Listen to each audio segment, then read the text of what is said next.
అలానే పెద్దలు పోలా గారికి, సోదరుడు జీవిరెడ్డి గారికి, పెద్దలు నాగభూషణం గారికి అందరికి కూడా శుభ సాయంత్రం.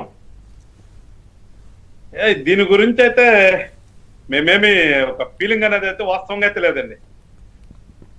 ఫ్రాంక్లీ మాకు దాని గురించి ఆలోచన లేదు. ఇప్పుడు దాకా నేనైతే మా నాయకుడు తిరుపతి ఇష్యూ దీక్ష ఉన్నాడు కదా, మేము కూడా ఆ దీక్షలో ఉండి చేస్తూ ఉన్నాము. కొన్ని కార్యక్రమాలకు అటెండ్ అయ్యి వచ్చేది తప్పితే వాస్తవంగా లిస్టు కూడా వచ్చేటప్పుడు ఇప్పుడు కార్లో వచ్చేటప్పుడు మా వాళ్ళు ఏదో చెప్తుంటే విన్నాను తప్పితే దాని గురించి చూడలేదు.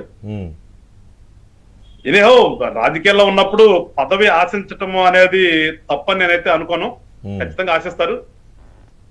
ఇదివరకటి రోజులు ఏంటంటే వచ్చేదేమో కానీ అంత ఆశించే వాళ్ళు ఉండేవాళ్ళు కదమ్మా. కానీ ఇవాళైతే పదవి ఆశించకపోతే ఓటర్ లాగా వెళ్ళి పార్టీకి ఓటేసి వస్తే సరిపోద్ది కదా.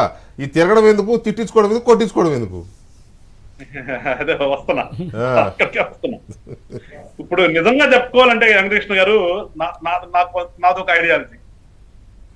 ఇప్పుడు ఇందాక విక్రమ్ గారు అన్నట్టుగా ఎందుకు వచ్చారు మీరు రాజకీయాల్లోకి, మీకు గుర్తింపు వచ్చింది కదా అన్నారు.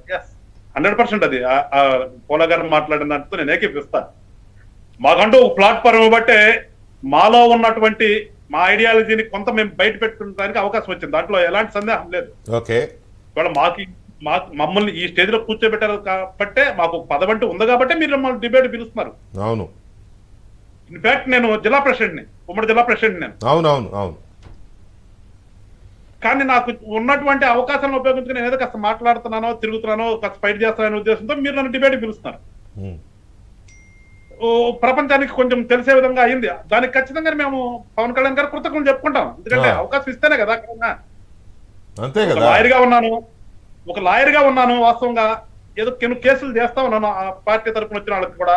తర్వాత ఫైన్ మార్నింగ్ పిలిచి జిల్లా అధ్యక్షుడు మీరే అన్నారు, ఉన్నాను. అక్కడి నుంచి నా చేతనైనంత వరకు నేను చేసుకుంటూ వచ్చాను. పోరాటాలు చేశాము. మీరు అన్నట్టుగా గత 5 సంవత్సరాల్లో కానీ అంతకు ముందు ఉన్నటువంటి తెలుగుదేశం ప్రభుత్వంలో కానీ అది కూడా ఇలా కూటమి అని చెప్పేసి దాన్ని వదిలిపెట్టింది నేను. గతంలో 14 నుంచి నా పార్టీలో ఉన్నా. 14 నుంచి ఉన్నప్పుడు 14 నుంచి 19 వరకు పోరాటాలు చేశాను తెలుగుదేశంతో. తర్వాత ఈ 5 సంవత్సరాల వాళ్ళతో ఇంకా ఎక్కువ పోరాటాలు చేశాను. ఎక్కడ ఆగలేదు మేమేమి. కానీ ఇవాళ కూటమిలో విజయం సాధించాము. మేము అనుకున్నది ఒక మార్పు రాజకీయాలు. ఈ రాజకీయాలంటే ఒక సేవా తత్పరతతో ఉండి ప్రజలకు సేవ చేయాలని ఒక ఆలోచనతో వచ్చినాను నేను కూడా. పదవి అనేది రావచ్చు, లేకపోతే లేట్ అవ్వచ్చు, లేకపోతే అసలు ఉండనోపోవచ్చేమో చెప్పలేం. No one knows. మనం ఎక్స్పెక్ట్ చేస్తాం ఒకళ్ళు ఒక రకంగా. నన్ను చాలా మంది నేను మాట్లాడే తీరు కానీ, లేదంటే గ్రౌండ్ లో నేను పోలీసులతో కానీ, వైఎస్ఆర్ పార్టీ వాళ్ళతో ఎదురు తిరిగి చేసినటువంటి ఫైట్స్ కానీ చాలా ఊహించుకున్నారు నన్ను.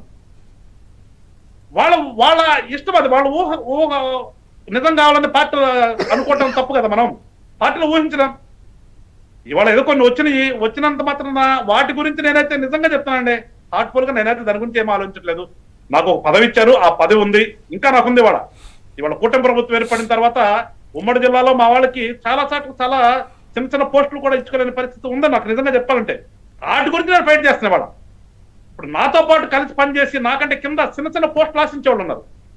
ఫస్ట్ నేనైతే ఆలోచిస్తానంటే వాళ్ళందరికీ న్యాయం చేయగలిగితే, నాతో పాటు కలిసి తిరిగారు. నేను పవన్ కళ్యాణ్ గారు నమ్ముకుని తిరిగితే, నన్ను నమ్ముకుని నన్నక జిల్లా వ్యాప్తంగా పనిచేసిన చాలా మంది ఉన్నారు.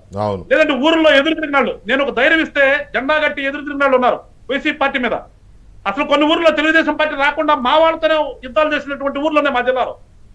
అలాంటి సాట మా వాళ్ళు చాలా చిన్న పదవులు ఆశిస్తుంటే ఆ పదవులు ఇప్పించుకుందామని ఒక ఆలోచనతో నేనైతే వాళ్ళ ప్రయాణం చేస్తున్నా తప్పితే ఇవాళ వచ్చే నామినేటెడ్ పదవులు నాకేదో వచ్చేస్తుందనే ఆలోచన అయితే నిజంగా లేదండి. ఎందుకంటే ఒక దీక్షలో ఉన్నాం మేము. వాస్తవంగా చెప్తున్నాం. వస్తే సంతోషిస్తాం, అది కూడా పనిచేస్తాం. నేను అది కూడా సేవే అనుకుంటున్నాను. ఆ పదవి అనేది కూడా నేను పూర్తిగా పాత రాజకీయాల్లాగా చేయాలని ఒక ఆలోచనతో ఉన్నవాడినండి. వెంకటకృష్ణ గారు చెప్తాను.